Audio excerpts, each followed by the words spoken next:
Hi guys, Gauri ಅಡುಗೆ ಮನೆ YouTube ಚಾನಲ್ಗೆ ತಮ್ಮೆಲ್ಲರಿಗೂ ಸ್ವಾಗತ.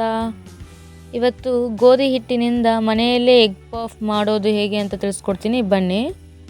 ಅದಕ್ಕೆ 1 ಕಪ್ ಗೋಧಿ ಹಿಟ್ಟನ್ನು ತೆಗೆದುಕೊಳ್ಳಿ.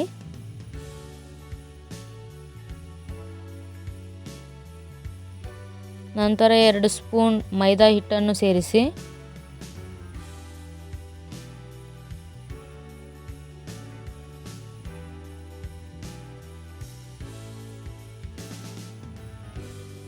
ನಂತರ ಸ್ವಲ್ಪ ಉಪ್ಪನ್ನು ಸೇರಿಸಿ ಚೆನ್ನಾಗಿ ಮಿಕ್ಸ್ ಮಾಡ್ಕೊಳ್ಳಿ.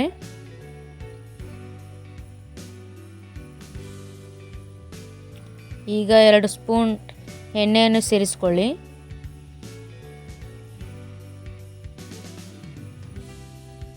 ಎಣ್ಣೆ ಮತ್ತು ಹಿಟ್ಟು ಚೆನ್ನಾಗಿ ಮಿಕ್ಸ್ ಮಾಡ್ಕೊಳ್ಳಿ.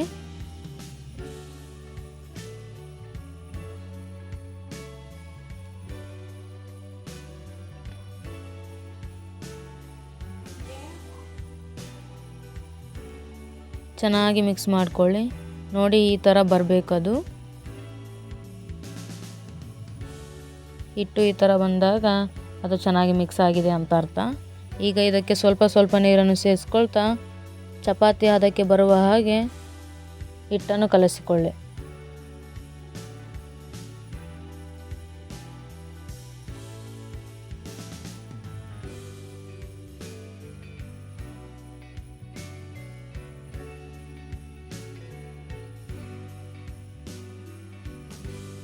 ಈಗ ಇದಕ್ಕೆ ಸ್ವಲ್ಪ ಎಣ್ಣೆಯನ್ನು ಸೇರಿಸ್ಕೊಂಡು ಚೆನ್ನಾಗಿ ನಾದ್ಕೊಳ್ಳಿ.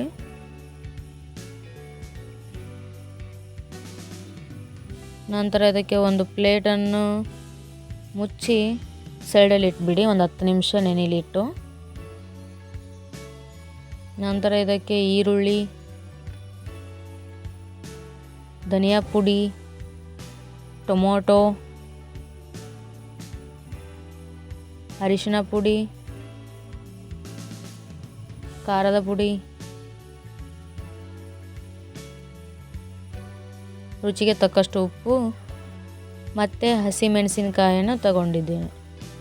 ಇಲ್ಲಿ 2 ಹಸಿಮೆಣಸಿನಕಾಯಿ, 1 ಈರುಳ್ಳಿ, 1 ಟೊಮೊಟೊ ತಗೊಂಡಿದ್ದೀನಿ. ಹಾಗೆ 2 ಮೊಟ್ಟೆಯನ್ನು ತಗೊಂಡಿದ್ದೇನೆ. ನಂತರ ಗ್ಯಾಸ್ ಆನ್ ಮಾಡಿ ಒಂದು ಪಾತ್ರೆಯನ್ನು ಇಡಿ. ಪಾತ್ರೆಗೆ 2 ರಿಂದ 3 ಚಮಚ ಎಣ್ಣೆಯನ್ನು ಹಾಕಿ. ನಂತರ ಎಣ್ಣೆ ಕಾದ ನಂತರ 1-2 ಕರಿಬೇವು ಹೆಸಳು ಹಾಕಿ ಹೆಚ್ಚಿದ ಈರುಳ್ಳಿಯನ್ನು ಸೇರಿಸಿಕೊಳ್ಳಿ.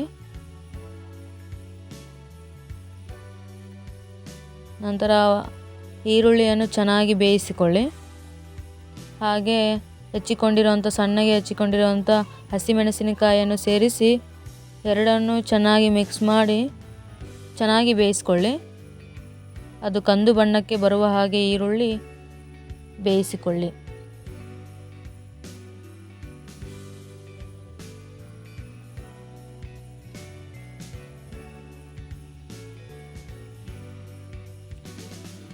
ಈರುಳ್ಳಿ ಕೆಂಪಗಾಗೋದಕ್ಕೆ, ಬೇಗ ಬಾಡಿಸಿಕೊಳ್ಳೋದಕ್ಕೆ ಸ್ವಲ್ಪ ಉಪ್ಪನ್ನು ಸೇರಿಸಿ ಚೆನ್ನಾಗಿ ಬಾಡಿಸಿಕೊಳ್ಳಿ.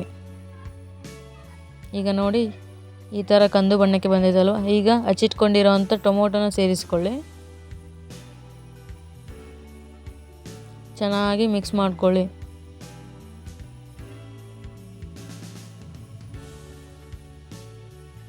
ನಂತರ 1/4 ಟೀ ಸ್ಪೂನಷ್ಟು ಅರಿಶಿನ ಪುಡಿಯನ್ನು ಸೇರಿಸಿ. ನಂತರ ಒಂದು ಅರ್ಧ ಟೀ ಸ್ಪೂನಷ್ಟು ಅಚ್ಚ ಖಾರದ ಪುಡಿ ಸೇರಿಸಿ. ನಂತರ 1/4 ಚಮಚದಷ್ಟು ಗರಂ ಮಸಾಲ ಸೇರಿಸಿಕೊಳ್ಳಿ. ಚೆನ್ನಾಗಿ ಮಿಕ್ಸ್ ಮಾಡಿಕೊಳ್ಳಿ.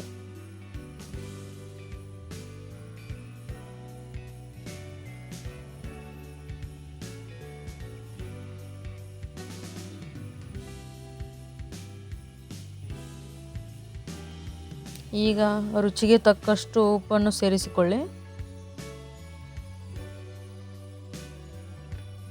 ನಂತರ ಚೆನ್ನಾಗಿ ಬಾಡಿಸಿಕೊಳ್ಳಿ.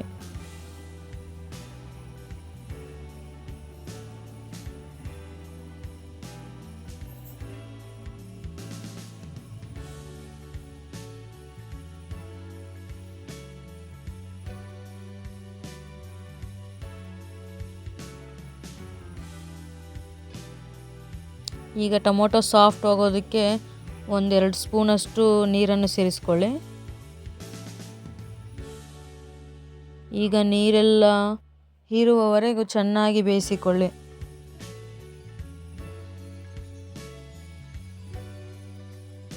ನೋಡಿ ನೀರೆಲ್ಲ ಹೋಗಿದೆ, ಈ ಥರ ಬಾಡಿಸಿಕೊಳ್ಳಿ. ಚೆನ್ನಾಗಿ ಬೇಯಲಿ, ಸಾಫ್ಟ್ ಆಗಿರಲಿ ಟೊಮೊಟೊ ಈರುಳ್ಳಿ.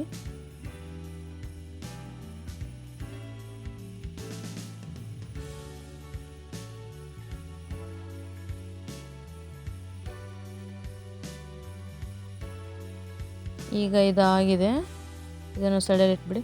ಈಗ ಒಂದು ಬೌಲಿಗೆ 2 ಟೀ ಸ್ಪೂನಷ್ಟು 2 ಚಮಚದಷ್ಟು ಗೋಧಿ ಹಿಟ್ಟನ್ನು ಸೇರಿಸಿ ಅದಕ್ಕೆ 2 ಚಮಚದಷ್ಟು ಎಣ್ಣೆಯನ್ನು ಸೇರಿಸ್ಕೋಬೇಕು.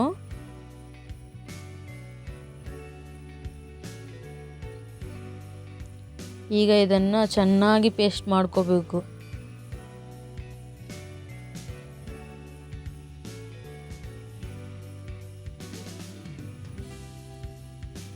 ಇದನ್ನು ಚೆನ್ನಾಗಿ ಮಿಕ್ಸ್ ಮಾಡ್ಕೊಳ್ಳಿ. ಈ ಥರ ಪೇಸ್ಟ್ ಥರ ಗಂಟಿಲ್ದಲೇ ನೀಟಾಗಿ ಕಲಿಸ್ಕೊಳ್ಳಿ. ಈಗ ಹಿಟ್ಟು ನೆನೆದಿದೆ ನೋಡಿ, ಸಾಫ್ಟಾಗಿ ಎಷ್ಟು ಚೆನ್ನಾಗಿ ನೆನೆದಿದೆ. ಈಗ ನಾದ್ಕೊಳ್ಳಿ.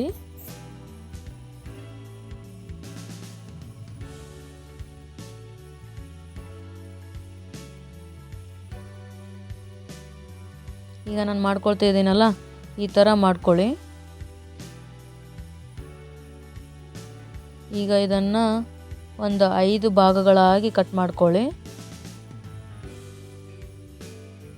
ಇಲ್ಲಿ ನಿಮಗೆ 6 ಬೇಕಂದರೆ 6 ಭಾಗಗಳನ್ನಾಗಿ ಕೂಡ ಮಾಡ್ಕೋಬಹುದು. ನಾನಿಲ್ಲಿ ನನಗೆ 5 ಸಾಕು ಅಂತ 5 ಮಾಡ್ಕೊಳ್ತಾ ಇದ್ದೀನಿ.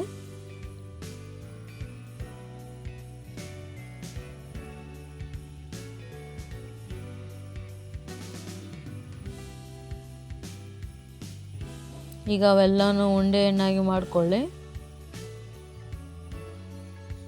ಎಲ್ಲದನ್ನು ಮಾಡಿದ ನಂತರ ಈಗ ಉಂಡೆಗಳನ್ನು ತಗೊಂಡು ಚಪಾತಿ ಅದಕ್ಕೆ ಎಷ್ಟು ತೆಳ್ಳಗಾಗುತ್ತೋ ಅಷ್ಟು ತೆಳ್ಳಗಾಗಿ ನೀಟಾಗಿ ಲಟ್ಟಿಸ್ಕೊಳ್ಳಿ. ಆದಷ್ಟು ತೆಳ್ಳಗೆ ಲಟ್ಟಿಸ್ಕೊಳ್ಳಿ.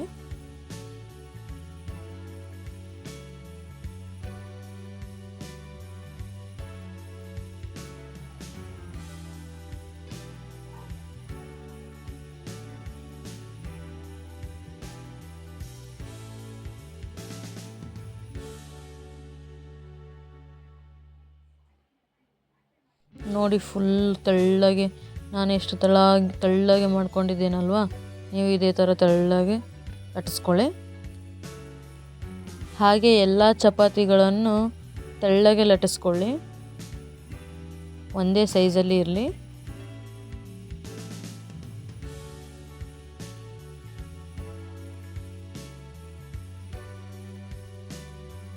ನಂತರ ಲಟ್ಟಿಸ್ಕೊಂಡಿರೋಂಥ ಚಪಾತಿಗಳನ್ನು ತಗೊಂಡು ಅದರ ಮೇಲೆ ನಾವು ರೆಡಿ ಮಾಡಿಟ್ಕೊಂಡಿರೋಂಥ ಪೇಸ್ಟನ್ನು ಹಾಕಿ ಇದನ್ನು ಹಾಕಿ ಚೆನ್ನಾಗಿ ಕೈಯಿಂದ ಸ್ಪ್ರೆಡ್ ಮಾಡಿ.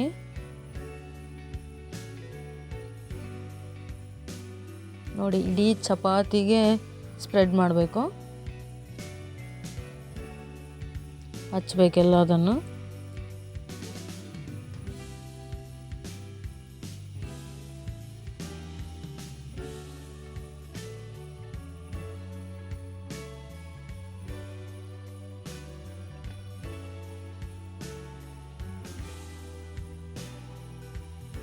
ಈಗ ಅದರ ಮೇಲೆ ಇನ್ನೊಂದು ಚಪಾತಿಯನ್ನು ಹಾಕೊಳ್ಳಿ.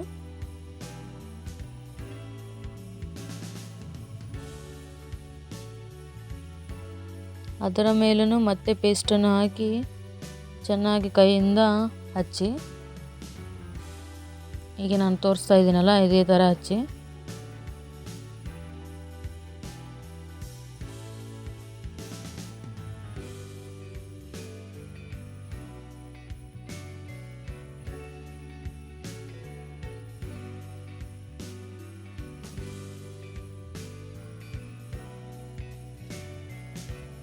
ಹಾಗೆ ಎಲ್ಲ ಚಪಾತಿಗೂ ಅದೇ ಥರ ಹಚ್ಕೊಳ್ಳಿ. ಈಗ ಆಗಿದೆ, ಮೇಲಿನ ಚಪಾತಿ ಮಾತ್ರ ಹಚ್ಕೋಬೇಡಿ, ಲಾಸ್ಟ್ ಒನ್. ಈಗ ಸ್ಕ್ವೇರ್ ಶೇಪಲ್ಲಿ ಕಟ್ ಮಾಡ್ಕೊಳ್ಳಿ, ಅಂದರೆ ಚೌಕಾಕಾರದಲ್ಲಿ ನೀಟಾಗಿ ಕಟ್ ಮಾಡ್ಕೊಳ್ಳಿ. ಇಷ್ಟೇ ನಾನು ಕಟ್ ಮಾಡ್ಕೊಂಡಿದ್ದೀನಲ್ಲ ಅಷ್ಟೇ. ಅದು ಏನು ವೇಸ್ಟ್ ಇದೆಯಲ್ಲ ಅದನ್ನು ತೆಗೆದುಬಿಡಿ.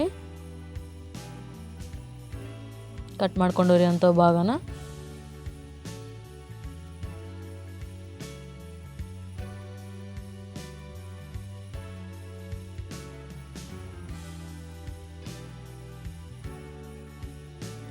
ಈಗ ನೋಡಿ ಇದು ಸ್ಕ್ವೇರ್ ಶೇಪಲ್ಲಿದೆ.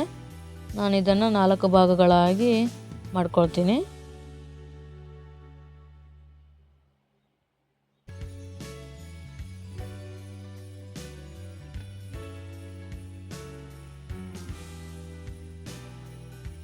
ಸಮವಾಗಿ 4 ಭಾಗಗಳನ್ನಾಗಿ ಕಟ್ ಮಾಡ್ಕೋಬೇಕು.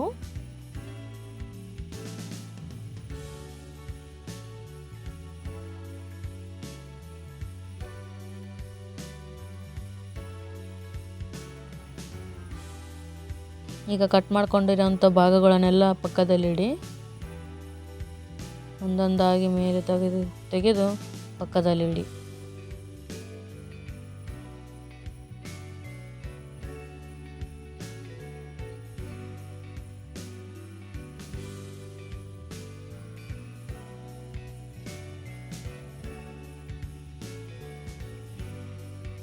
ಈಗ ಒಂದೊಂದಾಗಿ ತಗೊಂಡು ಸ್ವಲ್ಪ ಲಟ್ಟಿಸ್ಕೊಳ್ಳಿ, ಸ್ವಲ್ಪ ಒಂದು ಚೂರು ದೊಡ್ಡದಾಗಿ.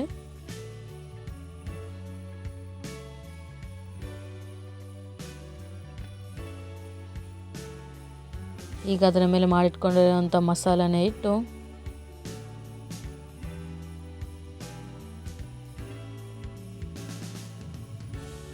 ಅರ್ಧ ಕಟ್ ಮಾಡ್ಕೊಂಡಿರೋಂಥ ಮೊಟ್ಟೆಯನ್ನು ಇಡೋಣ. ಈಗ ಇಟ್ಟಿದ ನಂತರ ಮೊದಲ ಪದರವನ್ನು ಮಾತ್ರ ತಗೊಳ್ಳಿ. ಮೊಟ್ಟೆಯನ್ನೆಲ್ಲ ಕವರ್ ಮಾಡಬೇಕಲ್ವಾ. ಈಗ ನಾನು ಮಾಡ್ತಿದ್ದೀನಲ್ಲ ಇದೇ ಥರ ಮಾಡ್ಕೊಳ್ಳಿ.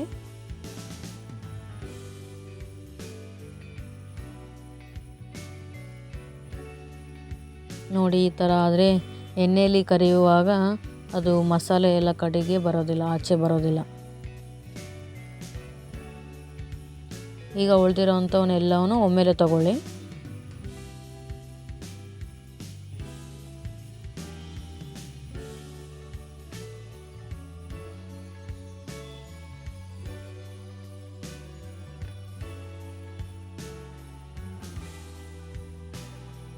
ಈಗ ನೋಡಿ ಈ ಥರ ಎಲ್ಲ ಫುಲ್ ಕವರ್ ಮಾಡ್ಕೊಳ್ಳಿ.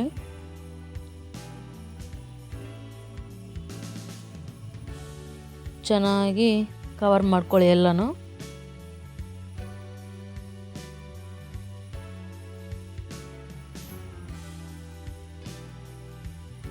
ಹಾಗೆ ಎಲ್ಲವನ್ನು ಮಾಡ್ಕೊಳ್ಳಿ. ನೋಡಿ ಇಲ್ಲಿ ನಾನು 2 ಮೊಟ್ಟೆಯನ್ನು ತಗೊಂಡಿದ್ದೀನಿ, ಹಾಗಾಗಿ 4 ಎಗ್ ಪಫನ್ನು ಮಾಡ್ಕೊಂಡಿದ್ದೀನಿ. ಈಗ ಒಂದು ಪಾತ್ರೆಗೆ ಎಣ್ಣೆಯನ್ನು ಹಾಕಿ ಎಣ್ಣೆ ಕಾಯಲು ಬಿಡಿ. ಈಗ ಎಣ್ಣೆ ಕಾದ ನಂತರ ಮಾಡಿಟ್ಕೊಂಡಿರುವಂಥ ಪಫ್ಗಳನ್ನು ಹಾಕ್ಕೊಳ್ಳಿ. ನೋಡಿ ಎಣ್ಣೆ ಚೆನ್ನಾಗಿ ಕಾದಿದೆ. ಮೀಡಿಯಮ್ ಉರಿಯಲ್ಲೇ ಬೇಯಿಸ್ಕೊಳ್ಳಿ, ಏಕೆಂದರೆ ಹೈ ಫ್ಲೇಮಲ್ಲಿ ಇಟ್ಟರೆ ಅದು ಉರಿ ಜಾಸ್ತಿ ಆಗಿ ಅದು ಸೀದೋಗ್ಬಿಡುತ್ತೆ. ಹಾಗಾಗಿ ಮೀಡಿಯಮ್ ಫ್ಲೇಮಲ್ಲೇ ಬೇಯಿಸ್ಕೊಳ್ಳಿ.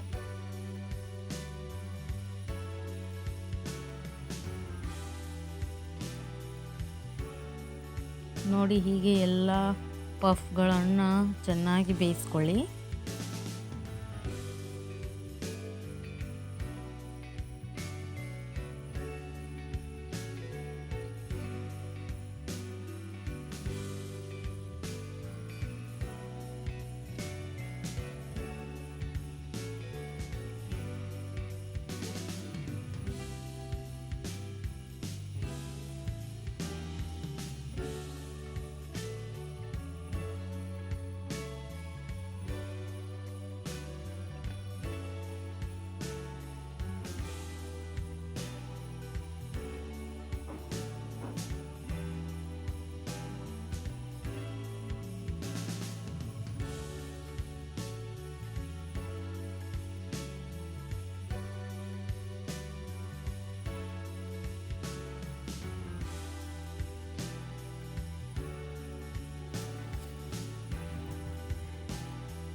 ಹಾಗೆ ಇನ್ನು ಈ ಚಾನಲನ್ನು ಯಾರು ಸಬ್ಸ್ಕ್ರೈಬ್ ಮಾಡ್ಕೊಂಡಿಲ್ಲ ಪ್ಲೀಸ್ ಸಬ್ಸ್ಕ್ರೈಬ್ ಮಾಡ್ಕೊಳ್ಳಿ, ಸಪೋರ್ಟ್ ಮಾಡಿ. ಹಾಗೆ ಹೊಸ ಹೊಸ ವಿಡಿಯೋಗಳಿಗಾಗಿ ಪಕ್ಕದಲ್ಲಿರೋ ಬೆಲ್ ಐಕಾನನ್ನು ಕ್ಲಿಕ್ ಮಾಡಿ. ನಾನು ಹಾಕೋ ಪ್ರತಿಯೊಂದು ವಿಡಿಯೋ ನಿಮಗೆ ತಲುಪುತ್ತದೆ.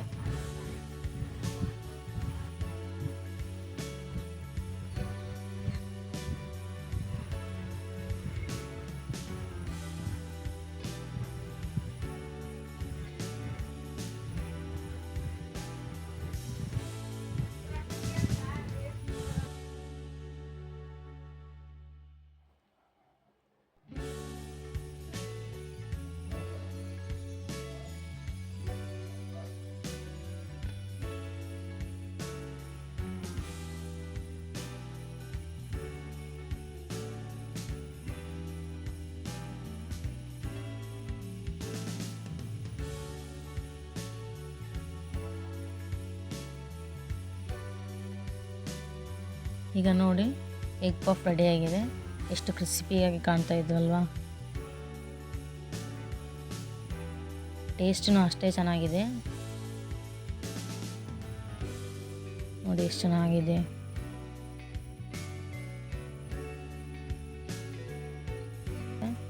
ನೋಡಿ ಎಷ್ಟು ಕ್ರಿಸ್ಪಿಯಾಗಿ ಬಂದಿದೆ.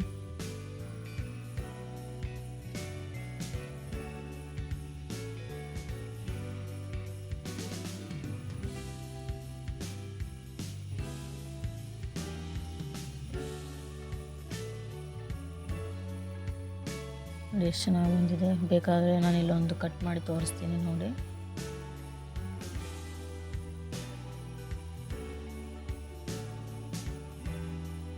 ತುಂಬ ಚೆನ್ನಾಗಿ ಬಂದಿದೆ, ಟೇಸ್ಟ್ ಚೆನ್ನಾಗಿದೆ.